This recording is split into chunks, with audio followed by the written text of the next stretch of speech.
제이트까지라고 표현했던 이유는 우리가 시작부터 끝까지 어떤 과정으로 진행할 것인지에 대한 말씀을 좀 드리고 싶어서 제목을 이렇게 보냈습니다. 밑에는 우리 그 임단축에 있었던 우리 각 지부들의 사진이었었고요. 요 가운데 요 증권업종 통일임단투를 작년에 증권업종은 우리 5개 업종 정도가 있지만 유독이라고 표현은 좀 그러네. 오직 집단 교섭을, 통일 교섭을 하는 곳이 증권업종밖에 없어요. 그러니까 증권업종은 모든 지부 사장님들이 다 나오고 지부장들이 다 나와서 한 방에 교섭을 하거든요. 그래서 업종 통일 교섭이 그 단체 협약이 존재해요. 그래서 사실은 우리가 이런 모습으로 가야 되는 것이 맞고요. 그래서 타 업종들도 이런 업종, 우리 이런 그림으로 갈 수 있도록 우리가 노력을 좀 해야 될 것 같습니다.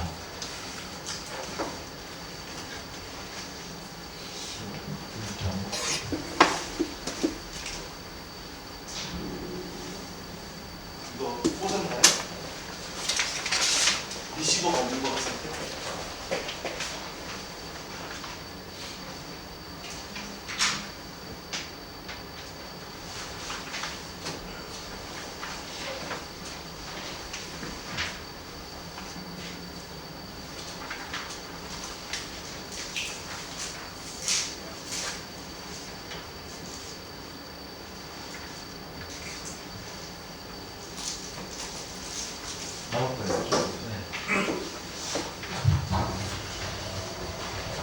여러분, 제가 오늘 드리는 일정의 과정에서 단체 교섭이란 말과 임단투라는 말을 그냥 막 혼용해서 쓸 거예요.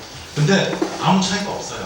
같은 의미고, 임단투는 흔히 임금과 단체 협상을 위한 투쟁, 또 임단협하면 임금과 단체 협상 체계를 위한 협상, 뭐 이렇게 굳이 이렇게 따져서 하면 의미가 있겠지만 사실 그 모든 것들이 단체 교섭을 통해서 풀어지는 거기 때문에 저는 이제 주로 단체 교섭이라는 용어를 쓸 겁니다. 그런데 이것을 임단투의 의미 이렇게 해석해도 전혀 문제가 안 된다는 말씀을 드리겠습니다. 단체 교섭을 해야 되는 가장 큰 이유가 무엇이냐? 바로 이 부분입니다. 원래 우리 노동자가 자본하고의 예속관계는 아주 극명합니다. 아주 극명해서 개별 계약, 노동 근로계약이나 개별 교섭을 통해서, 그러니까 노동자 1인이 사장님이나 인사부문장이나 인사본부장, 인사상무, 경영지원실장 이런 사람 만나서 쇼부가 안 되는 거야, 사실상. 혼자 붙어서는. 그래서 유독 노동조합 쪽에만 이 계약의 특별성을 인정해주고 있어요. 우리나라 법체계, 물론 전 세계 법체계가 갖고 있는 계약에 관한, 단체 교섭은 계약이거든요. 기간이 2년간 유효한 계약인데, 이 계약의 원칙의 가장 핵심적인 원칙이 뭐냐면 자유계약의 원칙이에요. 계약은 어느 일방 당사자도 구속되지 아니하고 자유롭게 계약해야 돼요. 그런데 한쪽이 위력을 행사하거나 협박을 하거나 겁을 주거나 이러면 그 계약은 취소할 수 있는 계약이라는 거예요. 그걸 흔히 사기 강박에 의한 계약이라고 그러는데, 그러니까 원래는 노사간의 대표자끼리 만나고 교섭을 하는데 회사가 안 내나, 그렇다고 노동조합이 파업도 하고 사장실 점거도 하고, 뭐 때로는 그게 불법이 될 수도 있겠지만, 또는 사업장 내에서 피켓팅을 하고 대단히 위협적인 위협행위를 하는 거잖아요. 원래 그러면 계약의 원래 본래의 규칙에 의하면 그런 계약은 무효가 되거나 취소할 수 있는 계약이 되어서 원래 하면 안 돼. 그런데 유독 노동과 관련된 계약에만 그런 것에 대한 예외를 인정하고 있어요. 노동자와 자본 간의 힘의 차이는 아주 엄청나죠. 제가 맨 끝에 요 표현을 썼는데, 사용자는 사실상 자유해고권을 가지고 있거든요. 우리나라 법에는, 노동법에는 해고할 수 있는 게 딱 하나밖에 없죠. 물론 법이 아니라도 자기가 사고를 쳐가지고 횡령사건이 발생했다든지 이건 당연히 해고지. 근데 그런 거 말고 우리가 해고할 수 있는 경우는 기업이 급격한 경영위기에 봉착했을 때 일정한 요건에 의해서 정리해고를 할 수 있죠. 근데 실제 정리해고를 하는 사업장은 제 기억에, 제가 선별노조 와서 6년간 전임자 활동을 하고 있는데 정리해고를 실행했던 거는 딱 한 군데 있었어요. 거기가 어디냐면 카디프 손해보험이라고, 거기 하나만 정리해고를 했었고 나머지는 정리해고 굳이 할 필요가 없어요. 심지어 우리 DB금융 같은 경우에 기억하실지 모르겠지만 전년도 성과가 나쁘면 기본급의 70% 삭감했어요. 70% 삭감하면 임금만 깎이는 게 아니죠. 뭐가 깎여요? 퇴직금이 따라서 깎이잖아요. 퇴직금이. 왜냐하면 퇴직금은 퇴직하기 직전에 평균급여 3개월치의 평균급여를 하니까 거기다 근무월 연월수 곱해서 하는 거잖아요. 그러니까 그 경우에는 지금 나가지 않으면 내가 더 불리한 거예요. 금전적으로. 그래서 나갈 수밖에 없게 만들었거든요. 그거 외에도 희망이라는 이름을 붙이거나 또는 뭐 명예라는 이름을 붙이거나 각종 이름을 붙여서 사람을 나가게 하는 경우가 많죠. 그래서 노동자가 내가 하버드 대학을 나왔다 아무리 가방끈이 긴다 하더라도 노동자가 되는 순간 사장님하고 상무님하고 1대1로 붙어서 이긴다는 거 거의 불가능에 가깝죠. 그래서 이런 극단적 힘의 불균형, 이 스모 선수 둘이 붙으면 누가 이기겠어요? 뭐 너무 결과는 예상되는 거잖아요. 그래서 이러한 극단적 힘의 불균형을 잡아주기 위해서 단체의 힘, 개인의 힘이 아니라 이 단체의 힘에다가 계약 효력을 인정합니다. 우리가 알고 있던 그런 법 체계와는 완전히 사뭇 다른 그런 체계로 가고 있다는 말씀을 드리고요. 그것이 바로 이 헌법 33조 제1항입니다. 헌법 33조 1항에는 여기 보시면은 뭐 오히려 노동자를 향해서 요새 아주 거친 말을 쏟아내는 이런 자도 있습니다. 이런 자도 있지만 어찌됐든 이분들도 헌법 33조는 존중한다고 해요. 국회에서. 노동과 관련된 포럼인데 헌법에서 보장하고 있는 것은 이게 우리 이 모든 것의 출발이죠. 단결권, 단체 교섭권, 단체 행동권 이 세 가지가 우리가 노동자 활동을 하는 것, 그 다음에 임금 교섭을 하는 것, 단체 행동을 하는 것, 이 모든 것의 출발점은 여기서 출발해요. 그런데 요것들을 설명해 놓은 요 말을 한번 봐보세요. 요 말의 앞에 다 주어가 뭐냐면 요거는 목적어에 가깝긴 하겠습니다만 노동자. 두 번째 교섭은 누가 하느냐? 노동조합이 합니다. 세 번째 단체 행동권 여기 생략이 되어 있지만 당연히 노동조합이죠. 즉 개별 근로조건에 대한 이야기도 노동관계에 넘어오는 순간 계약의 자유나 이런 것들이 없어지고 단체 교섭, 즉 단체의 힘에 의한 교섭을 하고 계약을 체결하는 것이 헌법에 의해서 보장되어 있는 거예요. 헌법에 의해서. 단체 교섭의 핵심이 노동상권이라는 말씀을 드렸어요. 왜냐하면 이 노동상권이 없으면 단체 교섭을 하려도 할 수가 없어. 그래서 노동상권이 바로 이 단결권, 단체 교섭권, 단체 행동권 이 세 가지가 있는데 이 세 가지의 가장 중심에 있는 것은 결국 단체를 해야 된다는 거예요. 제가 왜 단체라는 걸 계속 강조를 하느냐면 제가 좀 이따 그 이유를 말씀드리겠지만 우리가 하는 이 단체 교섭이라는 것, 임단투라는 것에는 단체가 들어가야 된다는 것을 우리가 항상 명심해 주셨으면 하는 의미에서 이 말씀을 드립니다. 제가 말씀드린 대로 노동 문제에 대한 예외만 적용이 돼요. 아까도 말씀드렸지만 강박에 의한 계약은 취소 사유가 돼요.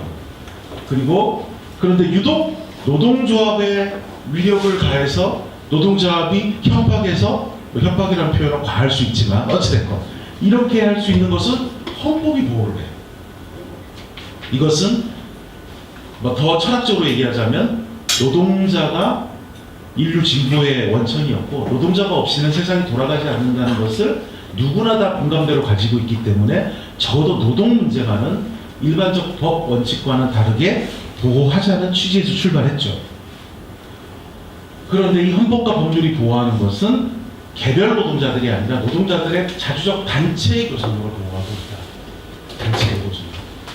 그리고 집행부가 능력이 좋아. 집행부가 교섭력이 아주 뛰어나요.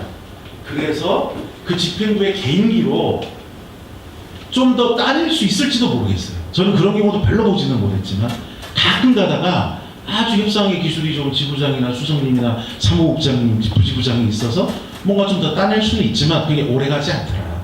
결국 이 교섭이라는 것은 철저하게 단체의 힘, 즉 조직력이 곧 교섭력이다라는 말씀을 드리고 싶어서 제가 계속 단체에 관한 얘기를 드렸고 이것은 집행부의 개인기로 풀 문제가 아니라는 말씀을 드린 겁니다. 이것은 관점의 차이인데요. 흔히 제가 들은 바로 어떤 지구의 경우에는 임단투를 단체 교섭을 우리 조합원들과 함께 하는 것들이 아니라 상근 집행관분 몇 명이 모여서 올해 어떻게 할 거야? 한번 의견 내봐. 뭐 이런 의견 저런 의견. 그거 좋겠네. 올해 그걸로 하지. 그리고 그 이후에 있는 운영위원회라든지 대의원들에는 마치 형식적인 절차를 거쳐가는 것처럼 하는 경우가 사실 있어요. 제가 말씀드리는 이유는 그렇게 해서는 안 된다는 얘기를 드리고 싶어서 계속 단체에 관한 얘기를, 단체 교섭은 단체다, 노동조합이다, 조합원이다, 이 말씀을 드리는 핵심적인 이유가 그것이라는 겁니다. 즉 집행부의 개인기로는 오래 못 가요. 절대. 그리고 또 하나 드릴 말씀은 우리가 요구하는 거 왜 매년 임금을 올려야 돼? 왜 매년 복리후생을 개선해야 돼? 왜 해야 되느냐? 그건 매우 정당해요. 혹시라도 야씨 회사가 작년에 실적이 좀 줄었다는데 이렇게 얘기하는 게 맞아? 너무 과한 거 아니야? 심한 거 아니야? 우리가 욕심꾸러기인가? 이런 생각을 하시면 안 돼요. 왜냐하면 우리가 임단투에서 요구하는 것이 매우 정당한 건 첫째, 헌법에 보장된 고유한 권리예요. 헌법에 아까 법 조문을 기억하시는 분은 기억하시겠지만 근로조건 개선을 위해서 단결권, 단체 교섭권, 단체 행동권을 준다고 되어 있거든요. 흔히 철도노조가 파업을 했을 때 2009년과 2014년에 파업을 했었죠. 철도노조가 파업을 했을 때 파업의 이유가 뭐였냐면 철도의 민영화를 반대하기 위해서 파업을 했어요. 그때 파업을 하신 분이 누군지 알죠? 그때 위원장. 지금 민주노총 위원장이 김명환 위원장이에요. 김명환 위원장이 민주노총 건물에 숨어 있을 때 경찰이 민주노총 건물을 다 똘똘 에워싸고 거기를 침탈해가지고 철도노조 간부들 잡으려면 한 명도 못 잡았던 엽기적인 사건이 한 번 있었었는데, 철도노조를 후려치는 방법, 그때 근로조건 개선에 관한 내용이 아니었다는 거였어요.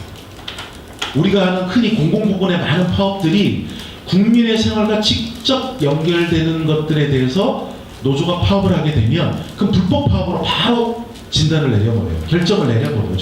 정부에서, 노동관청에서. 그래서 불법 파업이니까 경찰력을 동원해서 진압하고 빠개버리고 주동자, 핵심 간부들은 구속하고, 이런 것들이 그동안에 계속 반복되었거든. 그 근거가 뭐였냐면 아까 했던 헌법에 짓는 조항이야. 근데 그 조항을 철저하게 우리가 피동적으로, 수동적으로 당할 때만 우리가 그거를 들어야 되느냐? 그렇지 않다는 거죠. 거기에 있는 말 그대로 근로조건 개선은 헌법이 우리한테 주는 명령인 거예요. 명령. 왜냐하면 헌법에 있는 권리 의무 한번 생각해 보세요. 헌법에 있는 150조 조항밖에 없기 때문에 헌법에다가 모든 권리 의무를 다 포함할 수 없잖아. 핵심적인 것만 더해요. 그걸 흔히 기본권이라고 해요. 권리에 관해서는. 그 다음에 의무는 4대 의무, 이런 식으로 표현해요. 그럼 모든 국민이 안 하면 안 돼. 대표적인 게 뭐예요? 병역의 의무, 납세의 의무, 교육의 의무, 이런 것들 헌법에 있는 의무거든요. 다른 데 있는 게 아니고. 그런데 헌법에 임금을 개선하라, 노동조건을 개선하라는 게 헌법에 우리한테 주어진 명령인 거예요. 그러니까 우리는 당연히 임단투에 요구하는 것은 매우 정당하고 당연히 안 하면 안 되는 겁니다. 이거는. 그래서 적어도 회사하고 교섭 석상에서 맞부딪혔을 때 아씨 우리가 이런 얘기를 한 게 맞아? 이런 생각, 이렇게 좀 뻔뻔하셔도 전혀 문제 없다. 오히려 뻔뻔하는 게 헌법적 가치를 제대로 구현하는 거다라는 말씀을 드리고 싶고요. 두 번째, 우리 철학적으로 성과를 생산한 주체에게 성과 일부를 부여하는 건 너무 당연한 거 아니에요? 자기가 생산했는데 자기가 그 생산물의 일부를 나름대로 배정을 받는 거, 분배를 받는 것은 너무 당연한 거잖아요. 이거는 뭐 꼭 철학적인 문제로 안 가더라도 우리가 합리적인 생각을 하더라도 이건 너무도 당연하다고 보여지고요. 특히 문제가 신자유주의 체제가 지난 80년대 후반부터 2000 글로벌 경제 위기까지 이 신자유주의가 판을 쳤죠. 전 세계 글로벌 경제에. 신자유주의의 핵심은 이거예요. 고용을 유연하게 하고 뭐 각종 구조조정을 쉽게 하고 이렇게 하면서 결국은 주주의 이익에 몰빵하는 방식이었어요. 근데 그때 그들이 주장하는 핵심적인 이유가 주주의 이익을 보장해 주지 않으면, 주주의 이익을 보장하지 않으면 투자하지 않는다. 아무도 주주가 되려고 하지 않는다. 그러니 조금 억울하더라도 주주한테 몰빵해주는 거 니네가 이해해라. 이게 신자유주의 가치의 핵심이고요. 그런데 이 그림처럼 소위 1%가 이익의 99%를 가져간다고 해가지고 꼭 그렇게 그것이 깨진다고 해서 주주가 없게 된다? 저는 그렇게 보진 않아요. 99% 이익을 갖고 가는 사람이 98%나 97% 이익을 갖고 간다고 해서 투자하지 않는다? 절대 그렇게 저는 생각하지 않습니다. 그래서 적어도 우리가 이런 것들에 대한 요구는 오히려 성과에 대해서 모든 경제 주체에게 골고루 분배되어서 양극화 불평등을 해소하는 게 전체 인력에 훨씬 더 유익해요. 그래서 우리가 임단협에서 근로조건 개선을 요구하기 위해서 임금을 올려달라, 복리후생을 개선해달라, 제도를 바꿔달라고 하고 요구하는 것은 극히 정상적인 일이기 때문에 마음껏 요구하고, 그렇다고 뭐 터무니없이하는 얘기는 아닙니다. 마음껏 요구하고 당연한 우리의 권리를 실천한다, 이렇게 생각해 주셨으면 좋겠고, 이게 너무 고무한 얘기인가 아닌가 이렇게 생각하실 수 있을 것 같아서 이걸 보여드릴게요. 1948년도에 재헌국회에서 재헌헌법을 만들어냈는데 이때는 노동이 사권이었어요. 상권이 아니에요. 이때 들어갔던 거니 이윤 분배 균전권이다. 그러니까 노동조합이 노조를 만들고 교섭을 하고 말 안 들으면 파업하고, 이것뿐만 아니라 거기다 플러스 알파로 회사가 성과를 내면 반드시 헌법에 의해서 몇 % 이상을 노동자한테 나눠주게 돼 있었던 거예요. 물론 이후 법체계에서 헌법이 개정되면서 이건 빠졌어요. 하지만 우리 재헌국회가, 우리 재헌헌법이 굉장히 진보적이고, 여기서 말하는 진보라는 거는 어떤 성과를 배분하는 데 있어서 매우 진보적이었고요. 특히나 노동의 가치를 매우 존중하는 입법자들을 갖고 있었어요. 그 이후에 군사정권들이 들어오면서 이런 것들을 사그리 빠그리 까버리고, 심지어는 어용노총인 대한노총, 지금 한국노총을 만들어갖고 한국노총 탄생일인 창립일인 3월 11일 노동절로 바꿔버리고 이런 만행들을 저지르지 않았습니까? 이런 것들이 원래 있었습니다. 그래서 제가 말씀드리는 핵심적인 것은 우리가 조합원들과 함께 요구 수준을 결정해서 사용자한테 나와라. 그리고 우리가 요구하는 것은 헌법적 가치를 실현하는 것이고, 생산의 주체에게 성과를 고루 배분하는 아주 인류적 가치에 매우 부합하는 합리적인 것이기 때문에 당연히 요구하고, 요구하지 않으면 회사가 좀 어려울 것 같아서 요구 안 하려고 그래. 이런 태도는 잘못됐다는 말씀을 드리고 싶습니다. 또 하나는 이 단체 교섭의 기능 중에 하나는 단체 협약을 만들어낸다는 겁니다.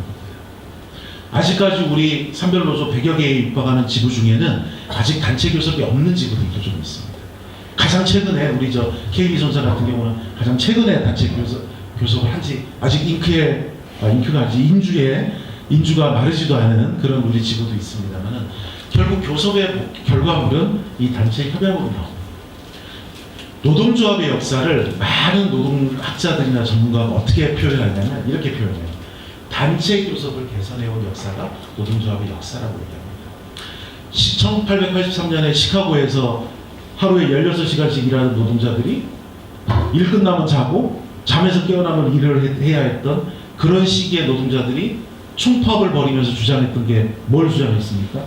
8시간 노동 주장했잖아요. 그래서 1883년에 노동자들의 희생을 통해서 8시간 노동이 지금 우리 근로기준법에 들어와서 8시간 노동이 정착되어 있는 거잖아요. 이런 식으로, 또는 8시간 노동을 안 하고 단체 협약으로 그보다 더 적게 일하는 지부들도 있습니다. 그래서 이런 단체 협약을 통해서 단체 교섭을, 제가 오타를 했네요.